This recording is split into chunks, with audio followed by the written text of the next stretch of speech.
It's time to enter into the beast mode. Rawr. Okay, that was not beast mode. Hey everyone, welcome to another great episode of the Sales Evangelist podcast. I'm your host, Donald Kelly, the Sales Evangelist, and as you know, I love evangelizing. I do. I love to share the good old message of effective selling and how we could better improve ourselves. And today we're going to go into beast mode.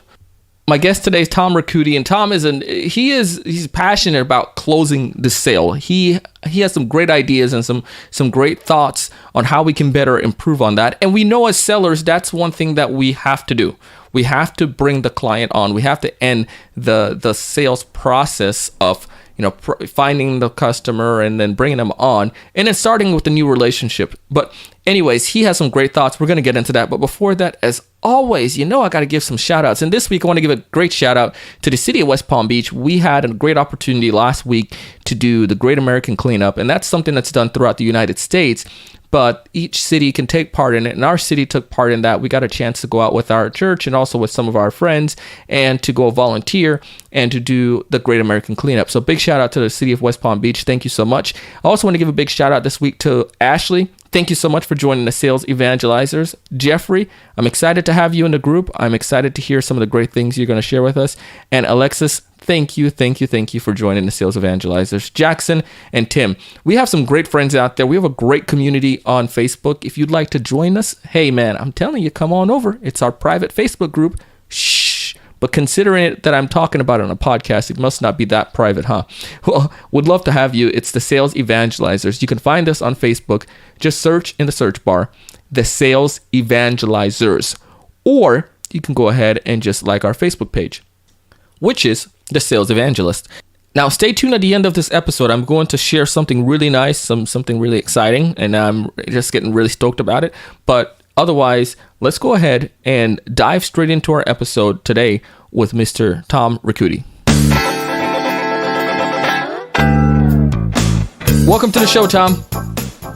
Thanks, Donald. Glad to be here. Well, I'm so excited to have you. You are a genius when it comes down to the idea of closing. So before we jump into all the fun stuff talking about that, why don't you tell us about your coolest sales experience when you were the customer?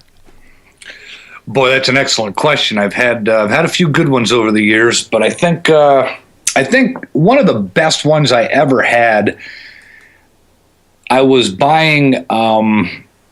actually buying a car, and the dealership was great, but the salesperson was just a total pro.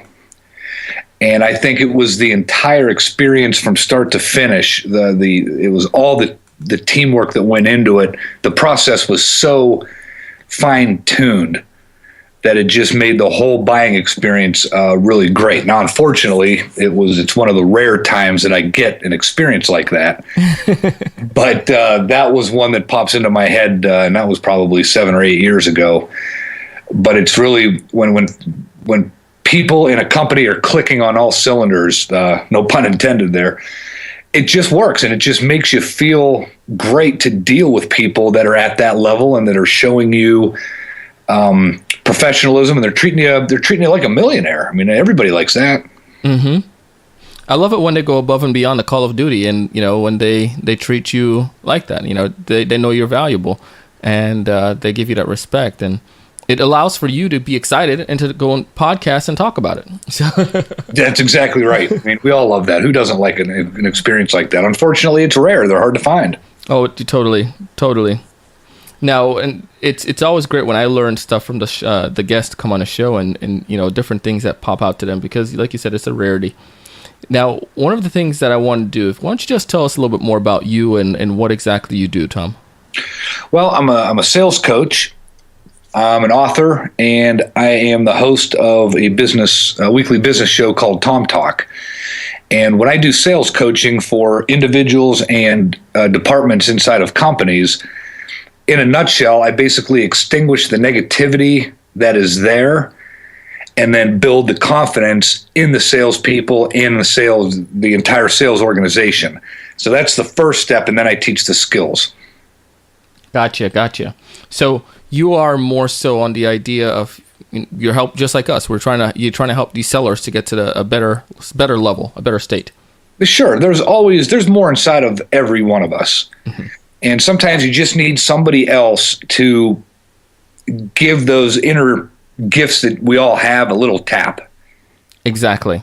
Now, this is exactly why I want to have you on the show today, because there's the section of selling. We all have to eventually close a deal. The deal has to come to, not necessarily, obviously you're going to have them as a new client, but this phase of you prospecting and them coming on board needs to have a definitive period. Okay. And you have created something called Close Like a Beast. Now, why did you create Close Like a Beast?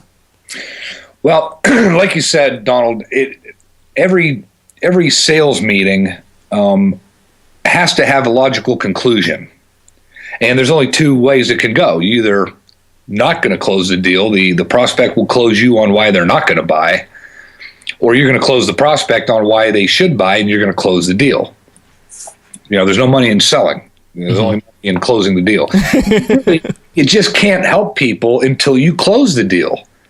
Of course. You just can't get them to the next level and help them reach their goals, dreams, and aspirations until you close them. Now, closing, a lot of people have the wrong definition of it. Closing is where you are assisting somebody in making a decision.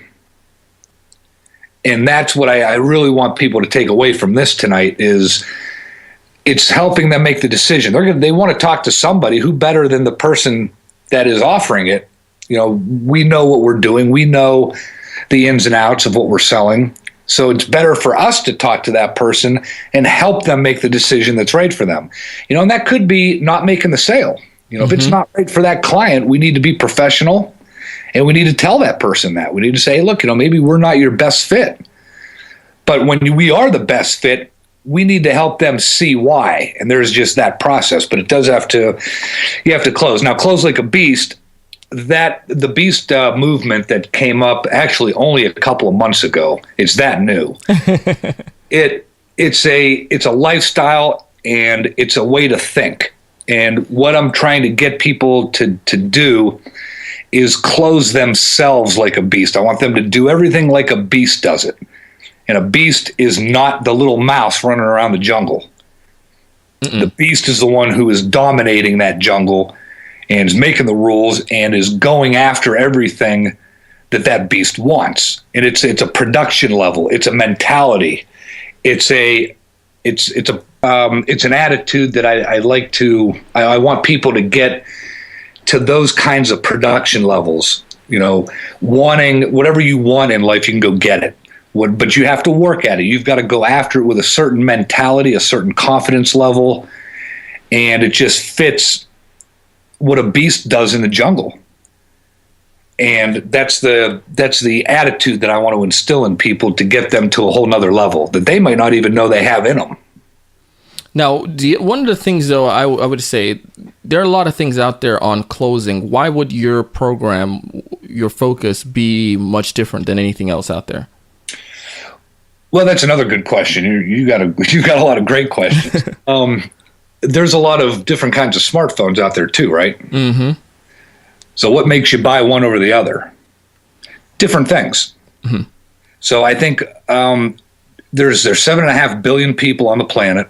There's about 350 million people in the United States. So there are a lot of programs, but there's a lot of people that need these programs, and not one provider can service everybody. And I think a lot of people need to connect with the person who is behind the message. Mm. So some of my clients, some people are just going to be naturally attracted to the way I present it, and some people will be more attracted to somebody else that's maybe presenting the same kind of thing, but it's the way they present it that attracts that person. I don't think one is better or worse than the other. I think it's just a personal preference. But I don't think that you always have to reinvent the wheel. I think if you just put a different spin on something and a different way of presenting it, you'll catch the people that you're trying to get. I like that. It makes sense because obviously the personality types too. There's a way that you probably can explain something a lot more that may click with me much more than it can click with Joe. You know what I mean? Exactly right. I agree 100%, Donald. So I love that. And the other thought I wanted to hit on now was, I know that I had my reasonings for sucking when I was when I was ending meetings, and I know that there are plenty out there. But you've done obviously some initial studies, you've done some research on this.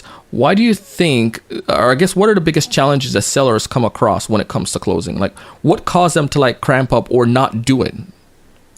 Well, after 25 years of studying, working inside of consulting companies, and really putting my whole life into this, I've come up with one word that encapsulates everything. What's and that's that? Confidence. Confidence is the missing piece. Confidence is the one thing that affects everything. And most people can present and sell to somebody, but when it gets time to asking for the sale and going for it, a lot of the time, I think the reason that they cramp up and get nervous is because they don't have enough confidence in one of three different areas. And those areas are: one, the company that they either work for or own; number two, the product and service that they provide; or three, themselves. And I think those are the only three areas that somebody has to look at and say, okay, which one, which two, or is it all three, do I not have enough confidence in?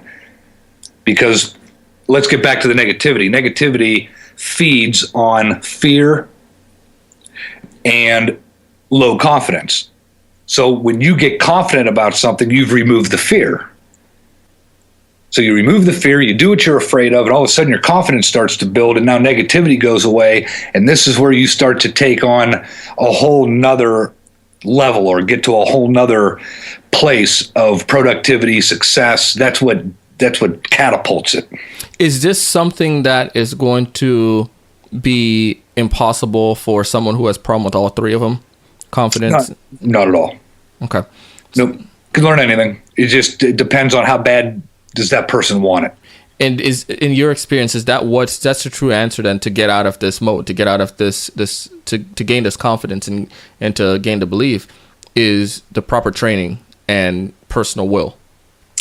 Yeah. Think about athletes, professional athletes that are, take the ones that are at the top of their game and ask them, how many days off a week do you take from practicing the basics and practicing things that you are already good at? And they're going to say, I don't take a day off. I do it every day. They train every single day, and every winning team has a winning coaching staff. So you look at any professional sports team that wins the Super Bowl or the Stanley Cup or the Masters, whoever's winning the big prize has either one coach or a team of coaches and trainers that are helping them get there, and they do it every single day. Because one day of not training will start to affect your confidence, and they know that confidence is the number one thing. It's the only thing that's going to get you through the tough times.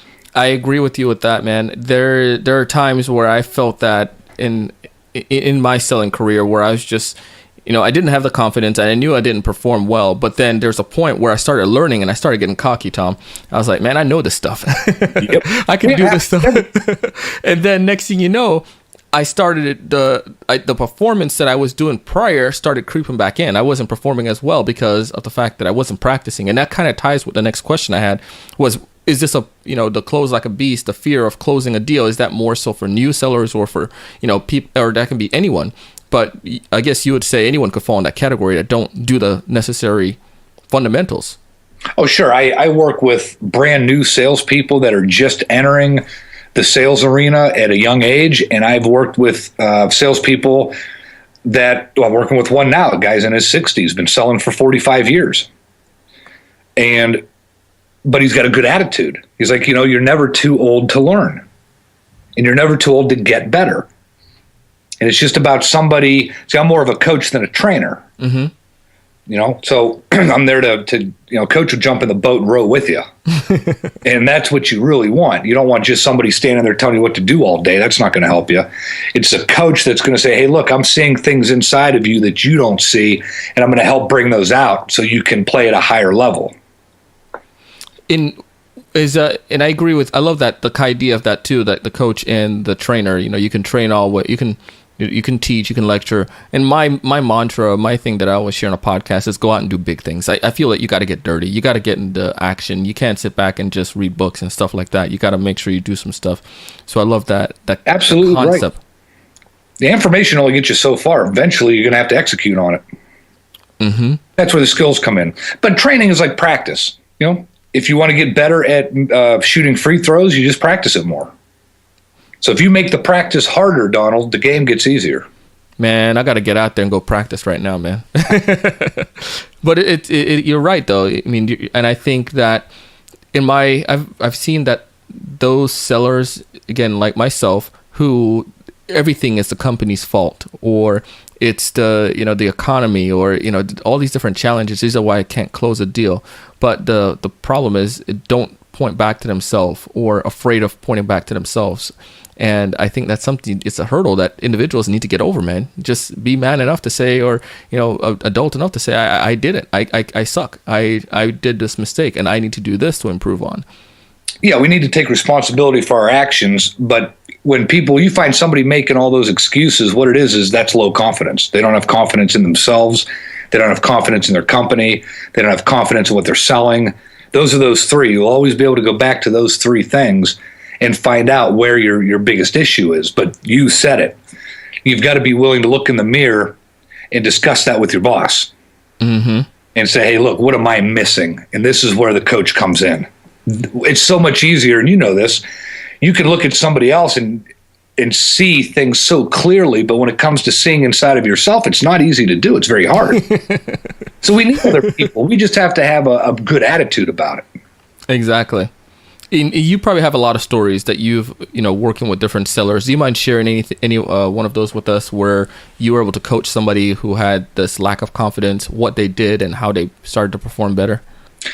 I have 1,000 of them. I mean, when I get called into a company, usually it's because they've got really good people, but whoever's running the team just can't figure out how to get the potential that they have in them. They can't seem to turn it loose. They can't seem to get through to them. So let's see here. Just even recently, I was working with a company, and there were, out of 5 sales reps, there were 2 that fit this category, where it was the economy, it was this, it was that. And part of the process is that's negativity. So before I even start to try to deal with the confidence level, if I can't get the negativity out of somebody, then there's no point in even trying to sell or teach them any skills. Bam, bam, bam. I love that. Keep going. That's why I wrote the book on it. I wrote the book called Quicksand. It's about negativity and how you get rid of it. Where did it come from? That's why I wrote it. Because I was there. I was stuck in the quicksand a couple times over. I'm a whole lot older than you are, Donald. So it's, you take your eye off the ball, you quit training and quit practicing. It can happen to the best of us. We can step back into that quicksand, and we didn't even see ourselves heading that way. So, and what did you do in your personal case to get out of the quicksand? I finally had to come to the realization, first of all, that I put myself in it. And that was a tough one to swallow there. Mm-hmm.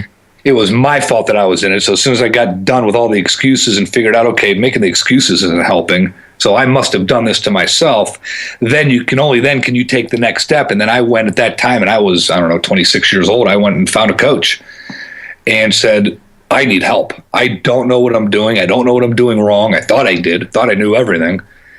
And I just need help. And that particular coach at that time, back then they were called more consultants and they were coaches. The coaching is more of a newer term. Yeah. But that consultant pulled me right out.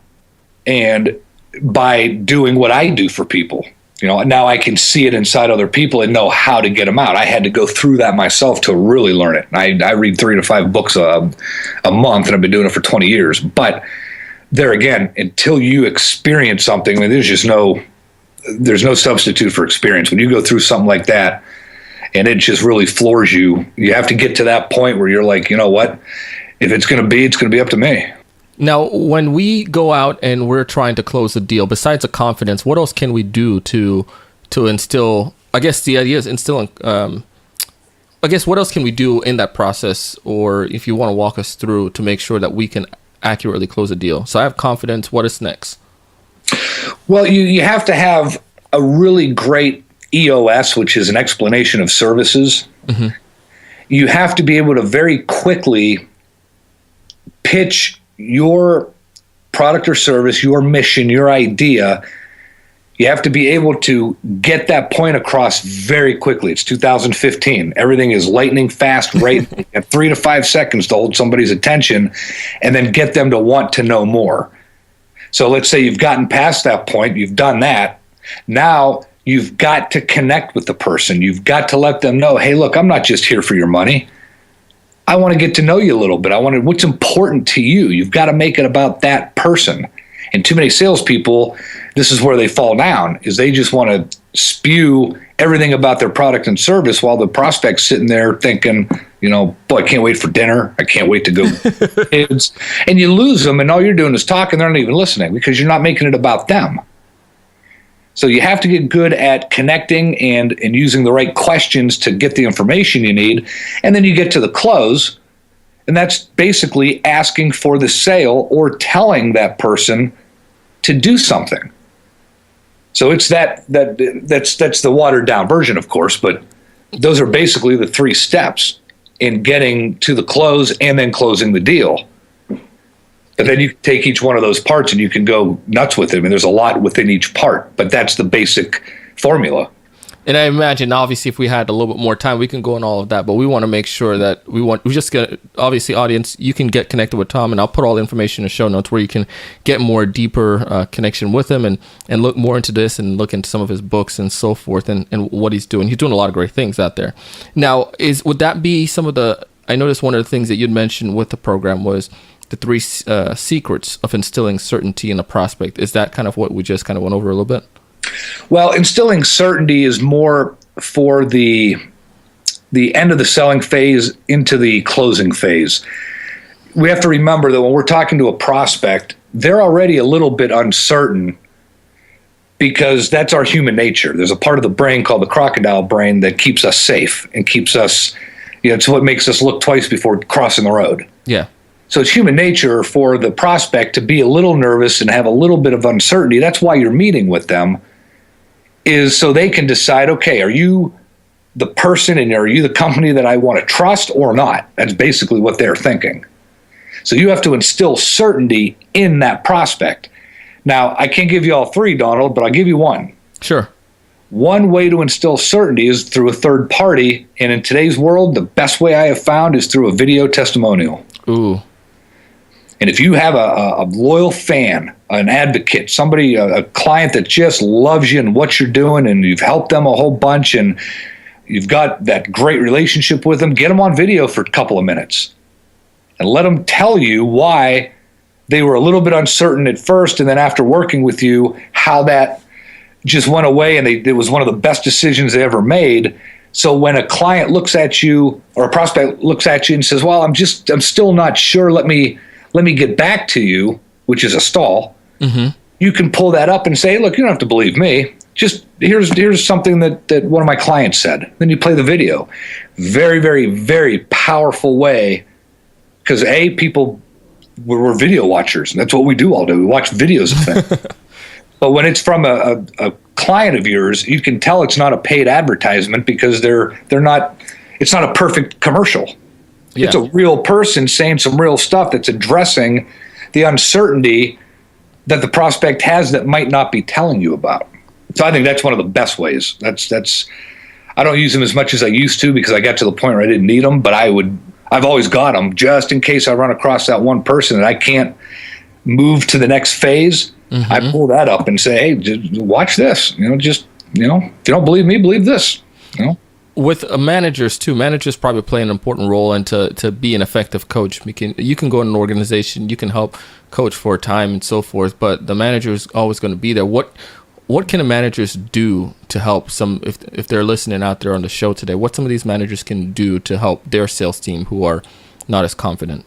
The number one thing that a manager can do for very fast results is to inspire their people with purpose.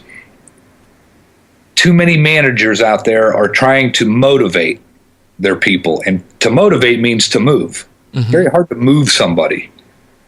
But if you get inspired, you're getting inspired through a purpose. And if a manager can tap that, it'll change everything. So that's the purpose that's in me as a sales rep, or is it a combined purpose goal of the organization that me and the manager come up with? Or I think it's both. I think a manager has to individually talk to each rep and see what their purpose in life is away from the business. Yeah. What inspires them to do whatever else, and then match that up with what's the purpose of the company. Because if there's a big, huge disconnect there, nothing's going to change. You might have the wrong person, you might have the wrong manager, or at least there's a major issue that needs attention. So you don't keep trying to tell people, hey, you're missing your quota, you better sell more, you better do this. And the whole time that person's thinking, yeah, but I'm just not inspired. So that's going to hold you back. If you're not inspired, your confidence is going to go down. Of course. And it's all tied together. And I think that I associate that, especially, I mean, you hit that, and I think right now how I had a vision, especially when I first started out, and obviously I still have a vision with everything that I do, because I needed to be successful. It wasn't a matter of, I need to pay bills. It was just a deep down, based on a vision I had. It was a must. It was a must win. I had to be successful. Sure. And I saw when the leaders I had was able to tap into that. You're right.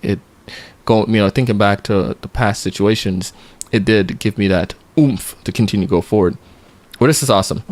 Now, let's say there's one major takeaway, one thing that the audience or listener listening today could walk away with. What would that one thing be from what we discussed today?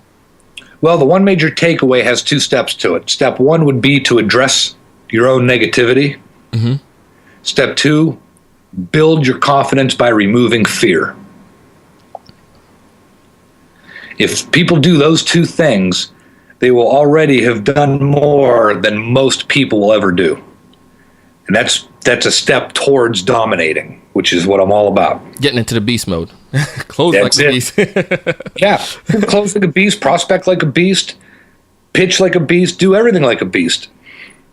Just go all out, go all in, and just do it like nobody else, and just make it happen. Yeah, that's really the only way you're going to. It's a commoditized and saturated business world that we all work in. And if you do not become a beast, you will be the mouse. What happens to the mouse? The mouse gets eaten by the beast. How do you? Here you go. How do you make sure that you can still be a beast without being pushy? Oh, there's a lot of ways to do that. Being the beast is a confidence level, but okay.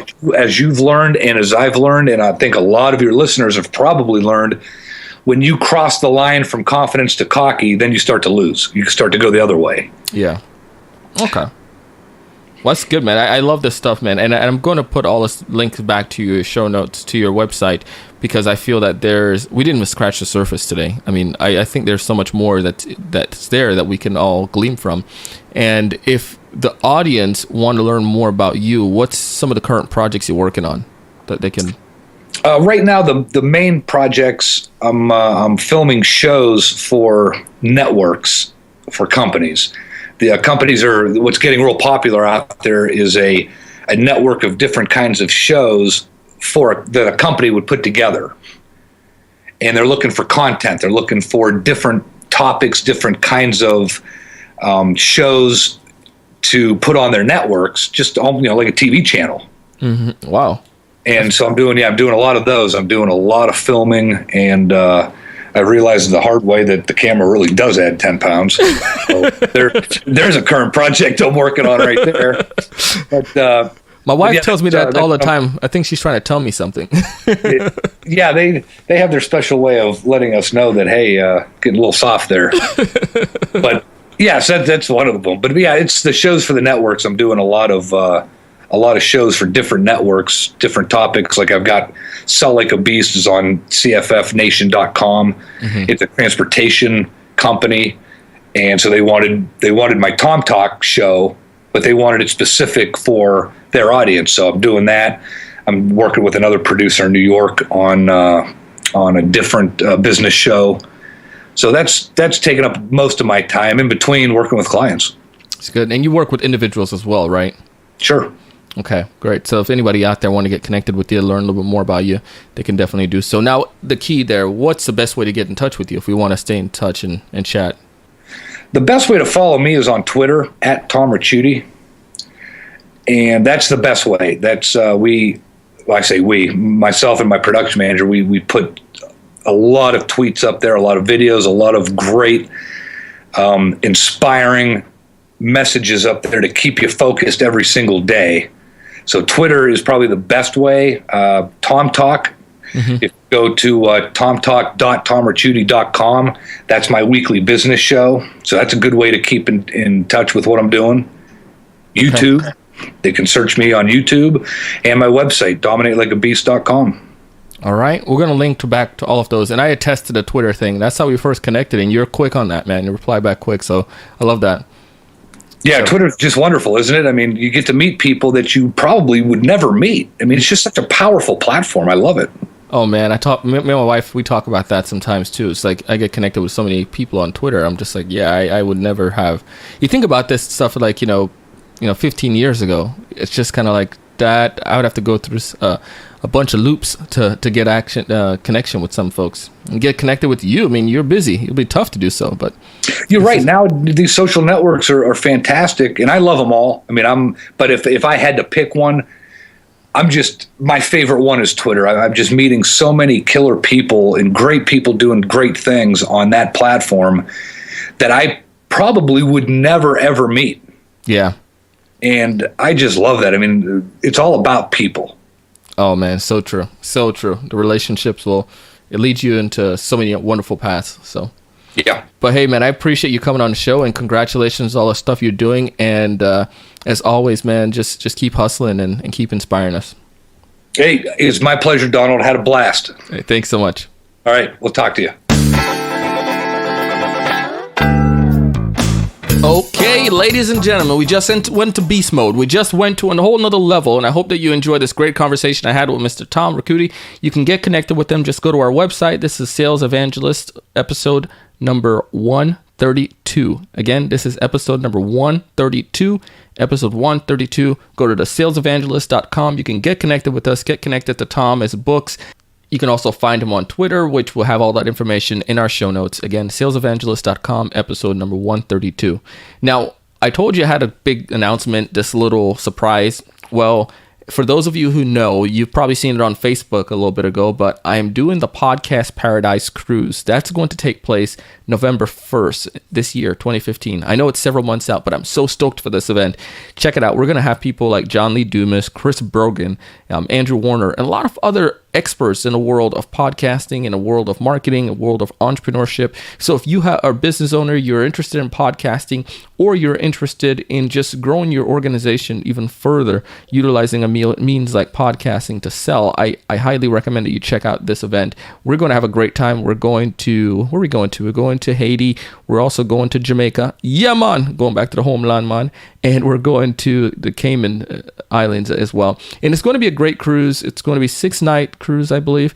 And I'm so stoked for that. And I'm going to put the information in our show notes as well. And I'll keep announcing that. But if you'd like to take part in this, let us know. Connect with us there and get into our little to the show notes, episode number 130, and you can find the information there as well. There's only 50 slots though, so if you'd like to jump on it and let us know. But overall, I'm excited. Great things are happening here, and this all came from just doing big things, guys. This came from going out there and being consistent and pushing forward, and you can do the same thing too. You can find great success, and I want you to have that success, but you got to do things. You have to apply it.